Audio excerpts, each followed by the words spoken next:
PortalsOfKnowing.com presents This Just In with Karen Christine Patrick.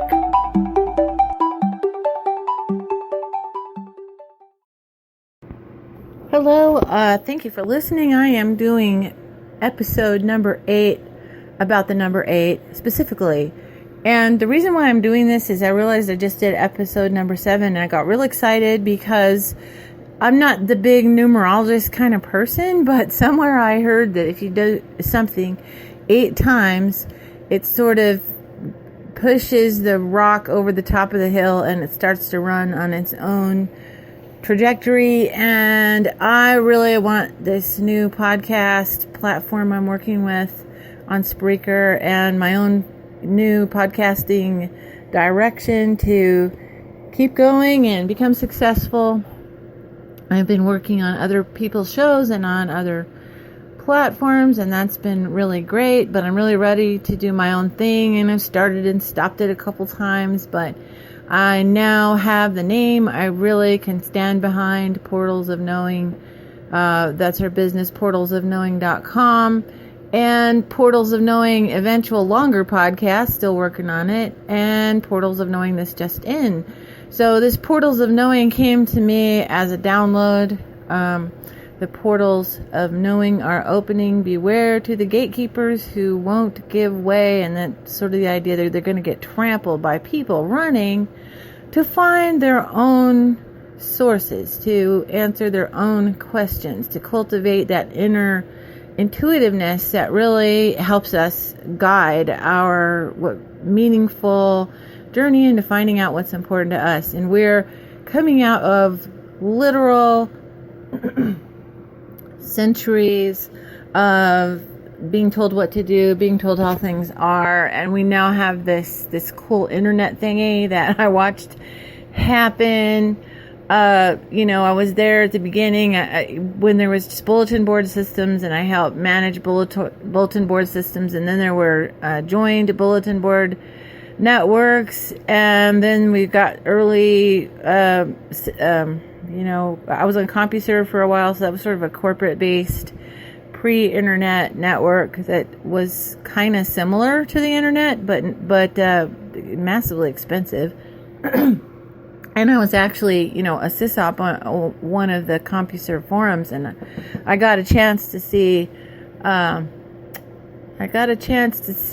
internet, which was around, with the Mozilla graphic user point-and-click interface, and I went, holy cats, that's it. Proceeded to tell a vice president in charge of marketing at CompuServe at a convention, this thing's going to eat your lunch, and she's like, oh, no, it's not. And okay, yeah, they had strong branding appeal and all that, but they didn't have the platform, and my biggest gripe was being a small business person, the entry point to have a forum on CompuServe was like $10,000. It was really high. Whereas if you could get on the internet with just know-how, you just knew how to do it, and you learned HTML, and boom, you were there. So, I watched this thing going on for a while, and I think what I finally realized, especially being an experiencer of the paranormal and all kinds of things, contactee, whatever, is realizing that the internet idea was really a reflection of the internet, INNERNET, inner, going within, and how that is a guidepost to us. We're acclimated to looking outside ourselves for information. That's been a function of the hierarchy structure over us to say, you're not good enough to know that thing yourself. You have to have an expert tell you how it is. 2, us telling each other peer-to-peer, right? Telling each other what we've been learning, and it's changing everything. It's causing a pyramidic construct that we've normally become used to, the hierarchy pyramidic construct, to become holarchy, and I hope to talk about that in the future, what holarchy is. But this number 8 and the spirit of number 8, hang on, I'll read a numerology post about that. Gotta find it here. It is what numerology says, number 8.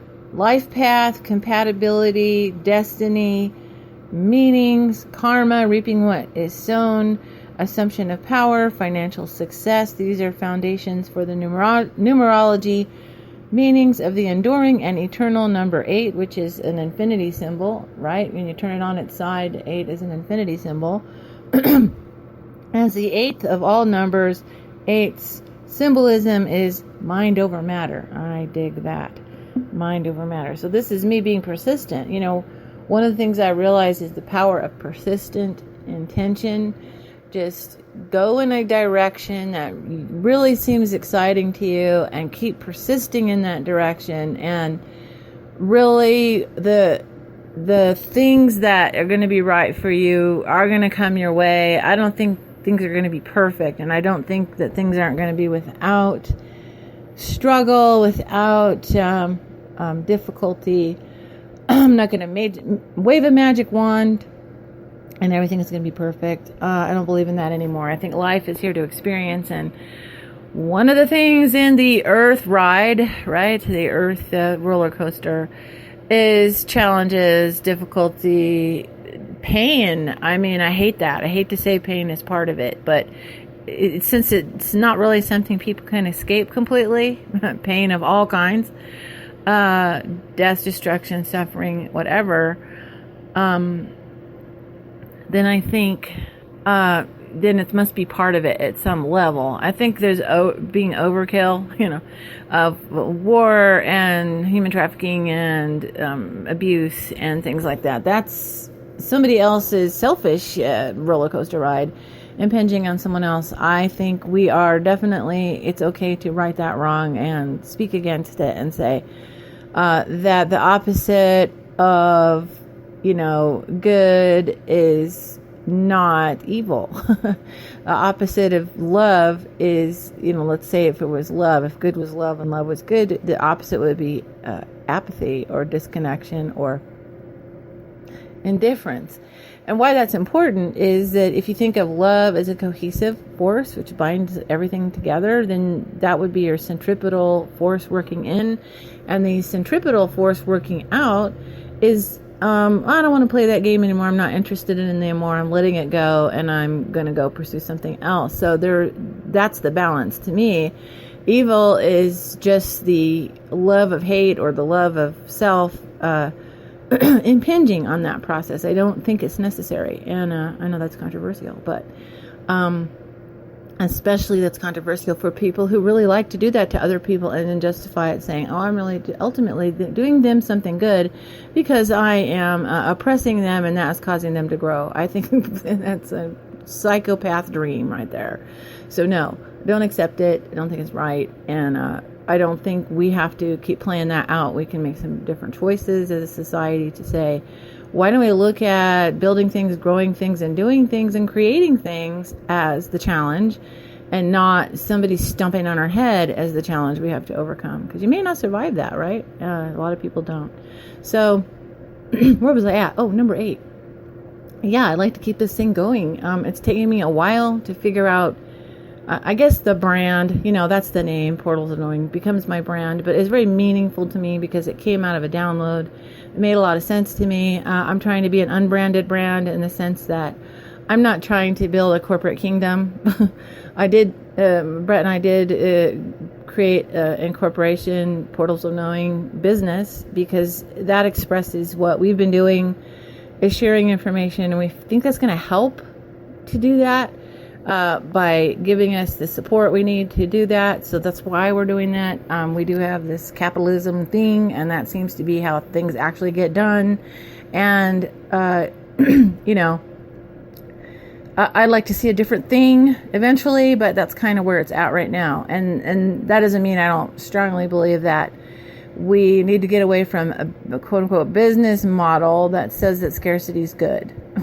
That truncating things, if I'm going to pull you over in my little world and I'm going to keep you there by guilt and shame and fear into my little kingdom, and then you're going to buy everything from me, and I'm going to create this little enclosed encampment that you can't escape, which, a lot of businesses models are built on that. I am sorry to say, but healthcare is built on the fact that you've got a body and it needs to be healthy, and somebody profits by that, and so they're going to create a system whereby you do not get healthy, you actually get sick. So it's at the top levels of all of this. It's pretty disgusting. That would be something I would like to have not continue. So I don't know what the number of that is. Maybe 0. How about 0? How about we zero that out? But that's going to be awareness on all our parts, because we've all got to upgrade our awareness. And I think that's on. I think that some people call it upgrading the general consciousness, or consciousness upgrade, or ascension, or some spiritual process. And I think it's helpful to look at spirituality not as something that your religions own, or individuals beat you over the head with, but as energy. It's energy. Spirit and energy are equivalent things. And if you think of it that way as a mind tool, it's a new energy comes in. And it's maybe we have gone far enough down the road. We are really sick of harmful competition. Maybe we're sick of war mentality. Maybe we're sick of I want that, so therefore I will take it from you mentality. Maybe we are growing up as a race somewhere at the baseline of our awareness to say that if I have mine and you don't have yours, mine isn't safe. Right? Everyone needs to have theirs. Their provision, their human basic needs and provision, as well as incentive to grow and create, and the support to do so. A healthy competition with yourself. Hey, I want to be a better person. I want to do better. Always starts there, and not a competition against yourself, but it just, how can I do this better? And how can I overcome the thing that's knocked me down a few pegs? And every person who's been around a while has gone through that process. Don't hate that process. It's real. And I think, the infinite energy that we have access to is the core of everything. And people who want to better themselves and want to do good and want to help the world, another person, whatever, are drawing from that thing sometimes called God. I like to call it source, because I think everything individually is drawing energy from that thing. That's how we live and breathe and have our being, basically. God as the brand, the God brand has been co-opted by hierarchical systems, and it's left a bad taste in my mouth. Not that God has left a bad taste in my mouth. It's just what got built up around an infinite intelligence concept is everyone jumping on there and making their, what's going to be best for them off of that, and trying to rope other people into that with good ideas. Let's go with religion. Religious ideas have good intentions to them. They have spirituality. Somebody looks at situations and say, what's the best way to handle it, and thinks of some ideas. And at its core, can't argue with that. You need a belief system that functions. Hopefully, service to self is not what you pick. Service to others is what you pick. And service to self. Get a balance. You don't have to completely martyrize yourself. It's not necessary. It's not really good long term to do that. To completely destroy yourself in the service to others without modeling to them how to be balanced. That's like what the point is, right? And especially it's not good if you do that to other people. It's like, you need to be a servant to me, basically. I'm going to be the boss of you. You're going to be my servant, and I'm going to point to God as you're serving God, but you're really serving me.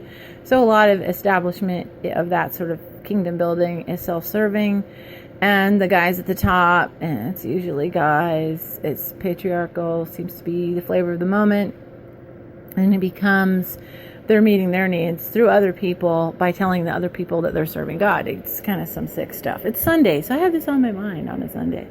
What happens. And I look at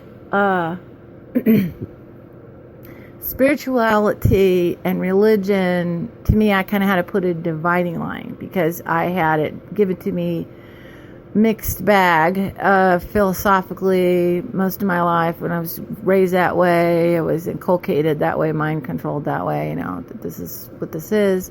It's all one thing. It's not in that sense, in that religion really is about a hierarchical construct to me. Okay. And spirituality is a carrot, whereas religion might be the stick in a sense. And I don't, it's not the way everyone else is going to cut the cloth. That's the way I do it. I had to kind of put those two things, like if somebody says, be kind. Okay, there is a spiritual idea that is very positive. So there's a good idea. If somebody says, men are the bosses of women, and women should obey everything that they say, otherwise everything's their fault. Okay, that's something else. Because I think we're humans. It doesn't matter what genitalia you caught in this body, is that we all have, an equal expression in this world as a human being. And, parsing that out, that one gender over another gender makes any sense. Hey, I tried that for a really long time. And what I found out is, the universe in its infinite humor, as I often say, I'll take responsibility, not knowing, I was not knowing that I was doing this to myself, put me with sociopaths, psychopathic people who had a power trip, partners who had a power trip of that idea. Not that a father can't, a husband or a father can't be very nurturing and egalitarian to his wife, but not only, really took that role on of being the boss, but with relish and also with license. So the idea was, I'm the boss, therefore I can do anything I want to, and you have to do everything I say, and I get to be an abusive jerk, and you serve me, and, there you go. And I took it. I know that, sounds nuts, like I was nuts or something. I look back of it, and I think I was nuts, but I really do see that as a function of programming, okay? We're biological, robotic entities, right? We can be programmed. We can be programmed to buy one beverage over another, okay? We can be programmed to wear certain clothes, buy certain types of cars, live in certain type of houses, programmed to do certain types of jobs. We do some of that ourselves as far as the choosing, but it's amazing when you really think about it, how much of that was not what we chose of our free will, more or less. People often find themselves in a role or a job. They get down the road, they even get good at it, might even be a manager at something, and realize, oh my gosh, this isn't suiting me, this isn't what I wanted, this isn't who I am. Have that midlife crisis, right? As they say, and say, no, I really feel I need to be something else. Some people get that forced on them, from circumstances, but if you have a setback in that, and it gives you a chance to think, you go, why am I pouring energy into something that is not serving me and does not have any meaning for me? Why not I go do something that I would find more interesting, and then maybe have to make some sacrifices to do that, but that's more personally satisfying and sustaining. We're in a very interesting time with technology. The technology is not just like, hey, it's this cool thing, and it's allowing me to do a podcast, and it's in my pocket, and isn't that cool? This is completely revolutionizing the technology ideas. This is completely philosophically,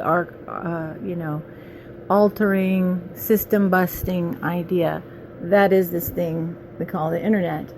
It basically takes, like the founding of our country in America, we said freedom of the press. Okay, well, what does that mean? Well, that's freedom of speech, we take it now, because it means the press used to be kind of a limited thing. If you wanted to spread your message, you literally had to have a press, a thing that pressed paper onto inked plates, and then you kept repeating that until you had a newspaper or you had a booklet, and that was the distribution of information. So they wanted freedom of the press because the 13 original colonies were trying to break away from England. Some debate now how successful they were, but they were trying to get their own thing going. And so the press was vital to that, because up to that point, all the books, all the pamphlets, all the newspapers, any periodical was the purview of politics and religion. And as a result, they basically had to toe the line of what was they were allowed to say or do.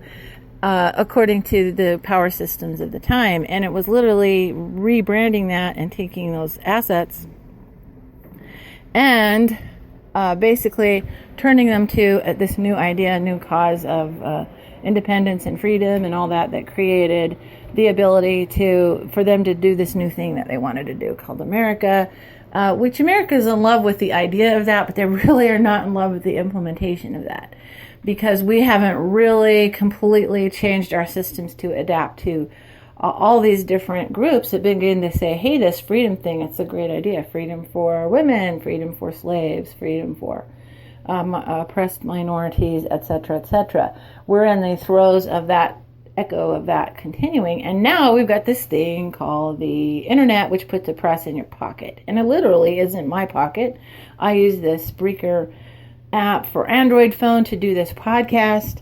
And I'm thrilled with just doing that. I got a whim on my mind, and I just pull out the thing out of my pocket, my phone, which is attached to my hand at this point all times of the day because of all the apps that it does. A lot of people criticize that. Oh, everybody's looking at their phones. Well, it's not a phone, is it? It's like it's a computer. It's a TV. It's technology that has been aggregated into one tablet-y thing, and it's mixed. There's mixed reviews on is that a good thing or a bad thing, and that just indicates to me it's a tool.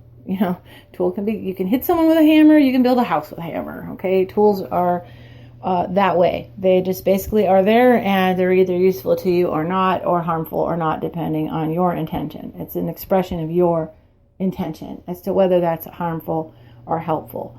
So we have the power to do that individual. And I'm living in New Mexico. I'm up on a mesa, which is kind of deserty area. I'm in my small little home up on the mesa, and I'm grabbing this little phone app situation, and I've literally recorded in my bathroom. Actually, I'm in my bathroom right now.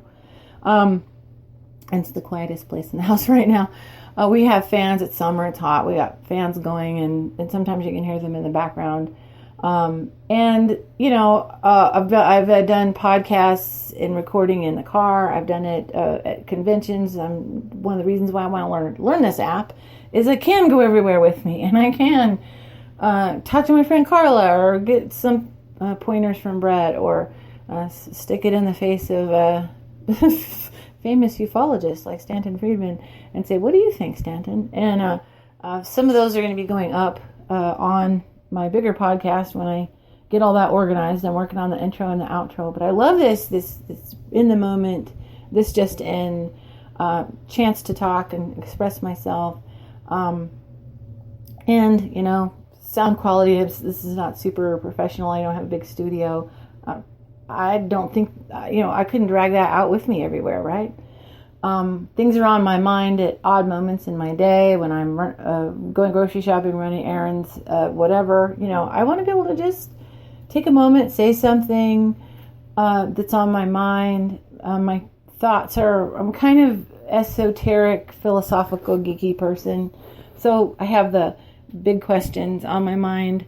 And when I talk to other people, I realize that some of them have those same questions. Lots of other people are into whatever they're into. I'm studying the podcast movement, what's been going on with that, and it can be very nichey into all kinds of things, and that's great too. I mean, when I was growing up, we had 3 television channels, and then we got PBS, so we had 4. And a famous newscaster once said, and that's the way it is after every newscast, meaning that he has now just completely defined everything that's important to us in the entire world, and we're supposed to believe that is the way it is. And we thought it was that way it is, And that's what's interesting about, independent person-to-person, peer-to-peer broadcast. Why do we say broadcast? It's pretty narrowcast, really.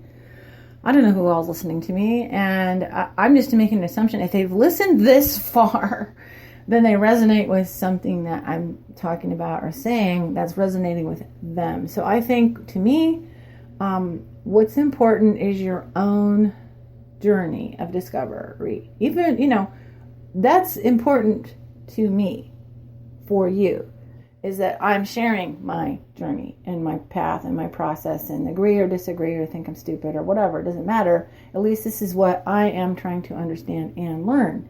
And to me, roll on number 8. I'm ready to keep going with this and continuing to share. And thank you for listening.